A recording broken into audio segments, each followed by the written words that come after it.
റോഡിന് കോട്ട കെട്ടുമല്ല വേണ്ടത്.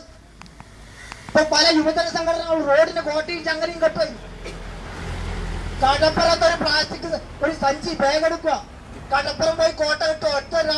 ഒറ്റ ബാഗ് കൊണ്ട് നമ്മുടെ കടലോരം വൃത്തിയാവും. ഒപ്പം പുന്നോലും പോകൂ. നാണമുണ്ടായി തന്നെയുണ്ടായി ഇവർക്ക്. കടലോരം ശുചീകരിക്കാൻ ഇവർ തയ്യാറാണെന്ന് ഞാൻ ചോദിക്കുകയാണ്. കടലോരം ശുചീകരിക്കാൻ വേണ്ടി നിങ്ങൾ ഇറങ്ങിയാൽ കോരേണ്ടി വരും. ആദ്യം ഈ പുന്നോൽ പെട്ടിപ്പാലം ഇവിടെ വൃത്തിയാക്കേണ്ടി വരും. ഇന്ത്യ മഹാരാജ്യത്ത് ഒരിക്കൽ ഒരു സ്ഥലത്തും കടലോരത്ത് മാലിന്യം തള്ളുന്നില്ല. സുപ്രീം കോടതി നേരിട്ട് ഇടപെടേണ്ട കേസായി. കടലമ്മ, ഞാൻ അതും കൂടി പറയാ, ഇവിടുന്ന് അത് പറഞ്ഞേ മതിയാവും. കാരണം കടല് കാണുമ്പോ കടലിന്റെ കഥ പറയാൻ പറ്റും. നമ്മുടെ ഒരു പുരാണ സങ്കല്പം, മഴു പരശുരാമൻ ഇങ്ങനെ വീശി എറിഞ്ഞപ്പോൾ കേരളം ഉണ്ടായിരുന്ന ആ മഴു ഇപ്പൊ കടലമ്മ ഒളിപ്പിച്ചു വെച്ചു. കാരണം എന്താ? പിന്നെ എറിയാൻ പറ്റിയിട്ടില്ല. എന്താ എറിയാതിരിക്കാൻ കാരണം? കടലമ്മ ആ മഴു ഒളിപ്പിച്ചു വെച്ചു. കാരണം ഈ മഴുവായിട്ട് ഒരിച്ചും കൂടി എറിഞ്ഞ ഇത്തരത്തിലുള്ള ഭരണാധികാരികൾ ഉണ്ടാവും. ഇതുപോലൊരു കേരളം ഉണ്ടാകും.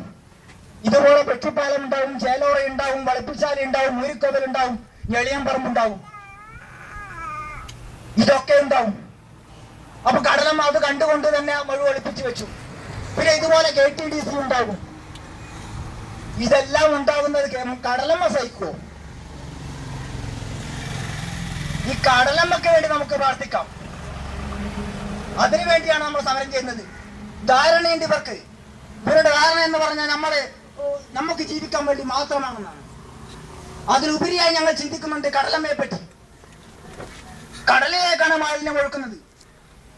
നിയമപുസ്തകം എടുത്ത് ചെതലരിച്ചോ എന്ന് ഇവർ നോക്കണം.